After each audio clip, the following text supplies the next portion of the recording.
Hey guys, welcome back to my channel. Today we're gonna do a little speed reviews, and it actually has to be speedy because I have to go into work today. So I hope you guys are having a great day. If you guys are new here, hi, my name is Vivian. I'm a robotics engineer with a love for all things beauty and makeup related, and I love to try new makeup, but I also want to focus on having a really curated collection. So if that sounds interesting to you, be sure to like and subscribe if you aren't already, and let's just hop into it. So I've made a bunch of purchases from Sephora, Glossier. I've gotten a lot of things in PR through Skeepers lately, so these are kind of all of those products. I'm not going to talk about every single new product I've tried just because some of them I haven't had my full thoughts on them yet, so I don't want to talk about them if I'm not 100% sure. So we're just gonna get into it. I'm gonna try and go in order of application so that it makes a little bit more sense and I can compare different newer formulas to each other. I will have everything that I'm talking about linked down below. I usually mark with a hashtag number sign if the item is gifted. None of the products in here are sponsored. I have no obligation to talk about these, but I do just want to let you guys know which products are gifted, which ones I bought with my own money. The first items I want to talk about are these ones. These are from Topicals. I have the Ingrown Tonic, I have the Faded Serum, and I have the Hydrating Moisturizer. I think my favorite of these products is definitely the moisturizer. I love the texture of it. It's thick and lightweight at the same time, and usually I don't think of those things combined. I really like the texture of this. It sinks into my skin really well. It feels really hydrating on my skin, and it's just overall a really good moisturizer. I can definitely see myself repurchasing this in the future. The Faded Serum has kind of a funky smell. Not anything bad, but kind of just that I don't know, kind of like that vitamin C smell. I don't love the smell of it, but I do really like the product. My skin currently has been really good, which is not usually what happens. Usually I have a lot of under the skin pimples, especially on my cheek area, that leave really dark marks. I do like this. I do think it fades those dark marks really well. I just don't like the smell of it, and so it's just kind of ranked less in my book. But I do really like the product. I think it is really good. The one thing I will say about these two is that since they're still kind of newer, whenever I open the caps, the product just starts squeezing out, even though I'm not squeezing the tube or anything like that, which is slightly annoying. I'm sure once I use these up a little bit more, that'll stop happening, but for now, it's just a little annoying.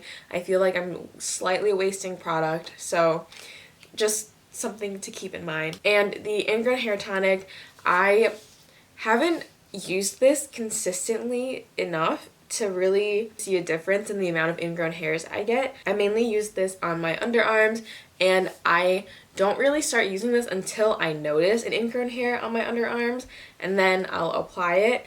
But I like the texture of it. It feels really cooling on my armpits. I think I need to start using this right after I shave or wax my armpits to really see if it makes a difference, because I have been starting to use this when it's too late, but when I use it when it's too late, I do feel like the ingrown hairs kind of resolve itself quicker than when I didn't use this. So I have a bunch of skin complexion products. The first one I want to talk about is the Smashbox Photo Finish Primerizer Plus. This is the hydrating formula.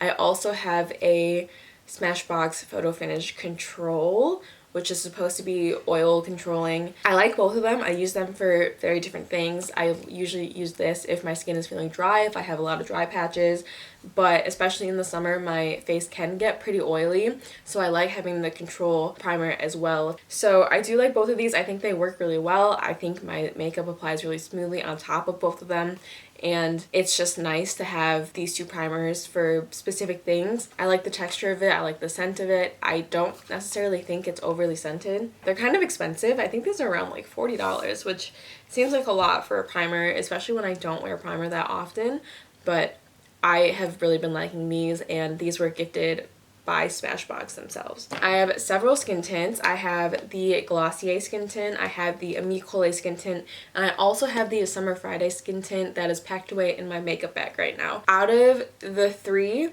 I think my ranking for these specific skin tints goes Summer Fridays, Glossier, and then a Colé. So the Summer Fridays skin tint is very lightweight, very liquidy, but it has a decent amount of coverage, and the shade match on me is just perfect. Like, absolutely perfect. Would not change a thing. The Glossier skin tint is slightly thicker and less coverage, but I do think, especially when my skin is good, like today, I do think it has a really nice place. This is the skin tint that I'm wearing today. It just kind of evens everything out. It doesn't have a lot of coverage, but sometimes I don't need a lot of coverage. I do like it. I just like the Summer Fridays one so much more. And then for the Colé skin tint, I really wanted to like this, but I just don't. So the texture is slightly thicker than the other two, but this shade, something about it just is off. I like the texture of it. I like the coverage that it has. I think it feels nice,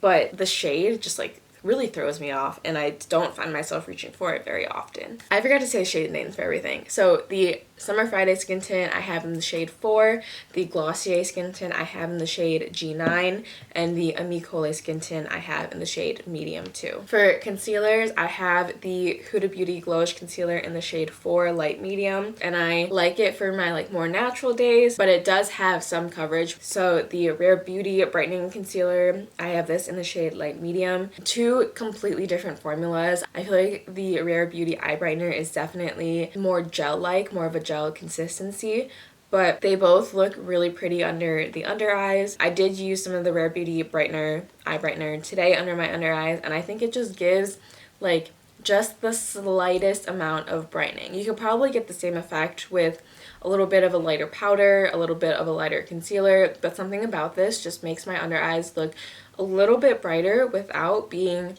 too overboard. The Natasha Denona concealer, this is the new Hy-Glam concealer. I have this one in the shade Y7. This is a little bit light for me, and it's pretty yellow in undertone. I like the doe foot of this. It's very small and pointy at the top, so I feel like I can get really close on my under eyes and just like pinpoint the specific areas I want to conceal. I think the packaging of this is really pretty, but it definitely reminds me of the Rare Beauty eye brightener. They're very similar in my opinion. Even like a side view, I feel like you wouldn't be able to tell the difference. I do like this. I think this is super pretty, and I am excited to continue using this. I think this looks really good under my under eyes. I think it looks really good covering any acne I have. So it's just an overall really good concealer, and it's really versatile, which is extremely nice to have. This next concealer is from Peripera. This is the Double Longwear Cover Concealer, and I haven't used this that much, but it's because it is so light.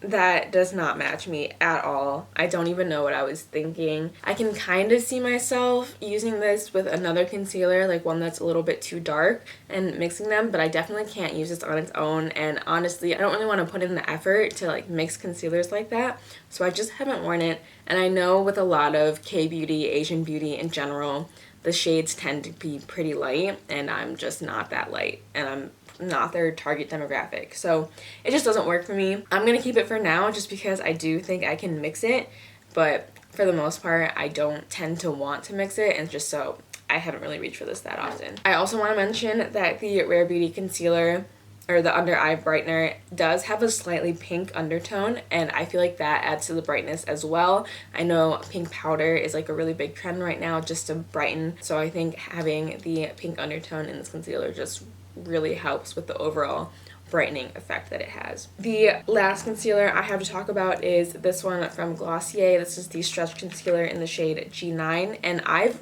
really been liking this for very quick, no makeup days. I think this works really well. I think it's really easy to just take my finger and tap it out. The shade match is also pretty good for me, and overall, I just think it's a really good concealer. It doesn't crease too badly on me. It doesn't make my under eyes look heavy or cakey. I don't really use this on my acne very often, but I have, and I mean, it like evens out the redness, but it doesn't take away the redness because it is a little bit sheer of a concealer.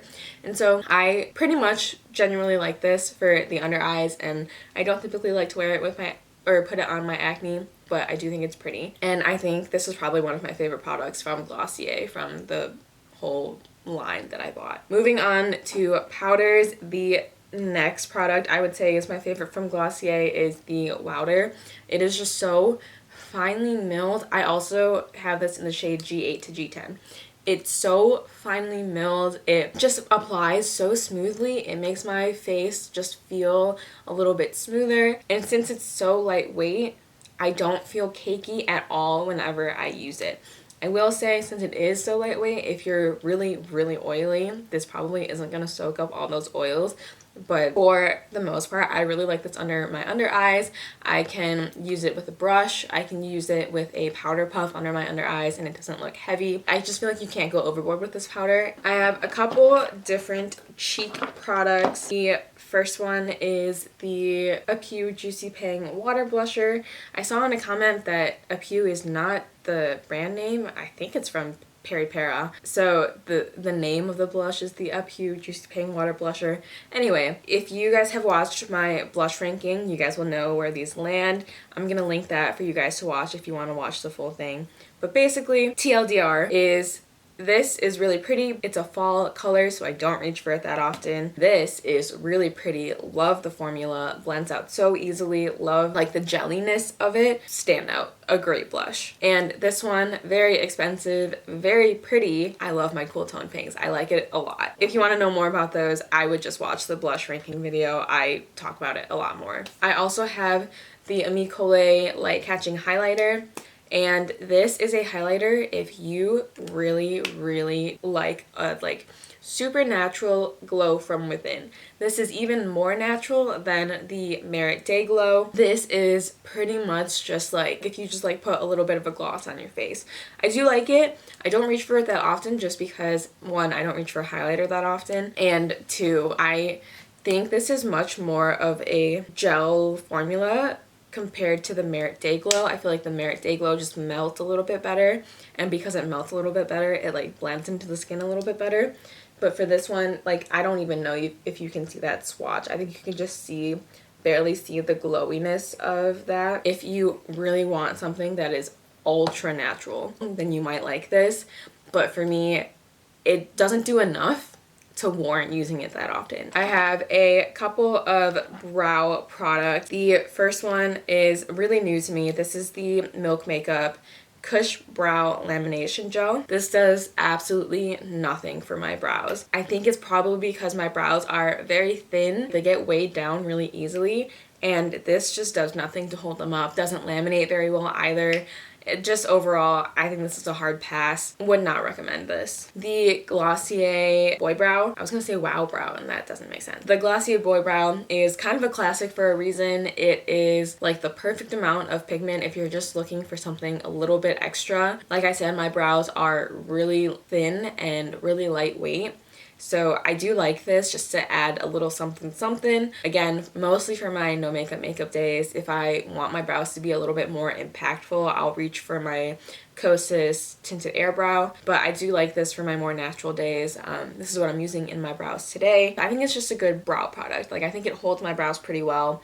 I like the amount of pigment it gives my brows, but it doesn't look too thick or too voluminous. But I do think it's a good brow product, and I especially think it's a good brow product if you already have really nice natural brows. The last brow product I want to talk about is the Unleashia Shaper Pomade Eyebrow Fixer. It looks very similar to the Refi Brow Sculpt. This one is a thinner texture. Honestly, I just like the Refi Brow Sculpt more. I think this can be a little finicky. I think it leaves like little white casts in my brow hairs. When you put this in, it does stay in place, but it dries down so fast that it doesn't really give you a lot of wiggle room, and I just find it a little bit harder to work with because of that. I think that I can like maybe put too much, but then it's too like by the time I put too much, it's like too late to try and scrape some of that product off. So I like it. I just don't like it as much as the Refi Brow Sculpt. I find that I have to be a lot more careful with this product. A powder that I forgot to talk about before is the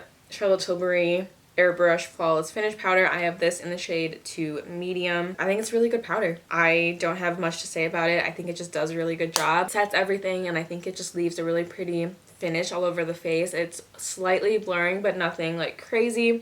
I think it's just good. Some shadow type thingies. So the first is the Glossier No. 1 pencil. I just did not think this was worth it. I couldn't put this in my waterline very easily, and it doesn't really blend when you put it as like a liner like on the actual eyelid. So a no, just skip this. Would not get this. The Hourglass Voyeur eyeshadow stick, I have this one in the shade Moon. I would also skip this. I just feel like it's so subtle that it's not really worth putting on my eyes at all, especially when I put it like all over. It just doesn't really show up. It doesn't really have any like sparkleness to it, which is my preferred eyeshadow look to begin with. Like, I love a little sheer wash of sparkles everywhere or glitter, and this just doesn't have that. It honestly just kind of looks like a sheen.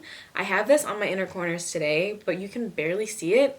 I just don't think it's worth it, and this was pretty expensive. This was gifted to me, so I didn't actually pay for this. I know Hourglass is a very expensive brand, and I just don't think this is worth it. This is the only shade I have though, so maybe I would feel differently about some of the deeper shades, but this shade specifically, I can only see myself using this as an inner corner highlight, and I don't do inner corner highlight very often. This next product is the Bobbi Brown Dual-Ended Longwear Cream Shadow Stick. These names are so long. I have this one in the shade Pink Mercury and Nude Beach.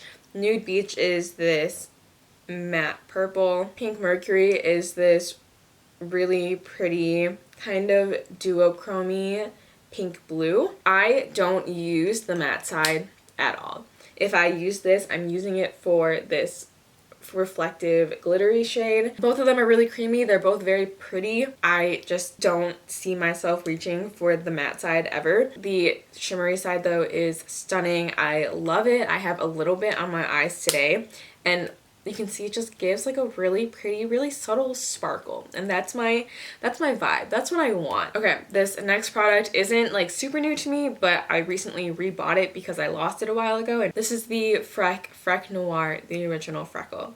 I love this. I love a good faux freckle moment. I like to use this to redefine some of my actual freckles too, and I just like adding a few little extra ones. I just think they're so cute. Love this. I hope I don't lose it again. This next thing is a new mascara. This is from Milk Makeup. This is the Rise mascara in the waterproof version. So I have mixed feelings about this. I think it's a really pretty like everyday mascara if that's the kind of vibe you want. I think the outer packaging is really fun. It's like this rubbery material, like a gummy material, and it makes me want to just like bite it. I don't know why. I just feel like if I bit into this, it would feel really good. That's so strange. Anyway, the wand itself looks like this. It's like a little bit of a curved shape. The thing that I hate about this, well, there are a couple things. One, it smells like cat food. It smells really bad. Like, I don't want to put this mascara near my face because of the way it smells. It's just something about it gives me the ick. I don't like it. And two, when you're putting this back into the packaging, if you're not super careful about it, it will like scrape off some of the side of like the curved part of the wand, and then it just gets everywhere, all over here. I've only used this 3 or 4 times, and I feel like that looks like I've used it for like months. Like, see just now, I don't know if you can actually see that, but it just like gathers there, and then it gets stuck all over the side of the packaging, and I just don't like that. So I don't know how to fix that. I don't think you can. I think if I want to use this, I just have to be really careful with putting it back in, but I don't have the time for that. I just don't. I think my favorite part of this mascara is honestly the outer packaging. It's the mascara I'm wearing today. I think it's pretty. It holds curl relatively well. Like, it doesn't immediately drop, which is what I expect from a waterproof mascara. I just think there are better out there. I'm just gonna say pass on this. It's just, the smell is so weird. It smells like cat food. I don't like it. And then the last bunch of products here are all lip products. I have several different lip oils and lip balms to talk about. Let's go with lip balms first. The first one is the reformulated Glossier Balm.com. I have this one in the birthday scent. This one has a little bit of like a sheer glitter to it. I like the look of this, but I don't love the formula. To be fair, I didn't like the formula of the original formula either. It's just not hydrating enough for me. I just prefer something slightly thicker and this is just not super thick. I'm gonna keep it, I'm gonna use it up, but it's not my favorite lip balm. I just don't think it's worth it. For my preferences, I prefer something that's a little bit more juicy, a little bit more glossy, and this just isn't that. What is that though is the Summer Fridays Lip Butter Balm in the Cherry shade. I have several Summer Fridays lip butter balms. You guys know how much I love them. This is a newer shade that they have, which is a brighter red pink. It's stunning. It's stunning. I love it. I love the formula. It is pretty pigmented, so I need to apply this with a mirror, but I love the tint it gives. I love the shine it has. I love the scent of it. This is just my, not this shade, but this line is just my all-time favorite lip balm formula. I love it. I cannot stop raving about these. 10 out of 10. Getting into lip oils, the first one I want to talk about is the Colé lip oil. I think this lip oil is really glossy, really pretty.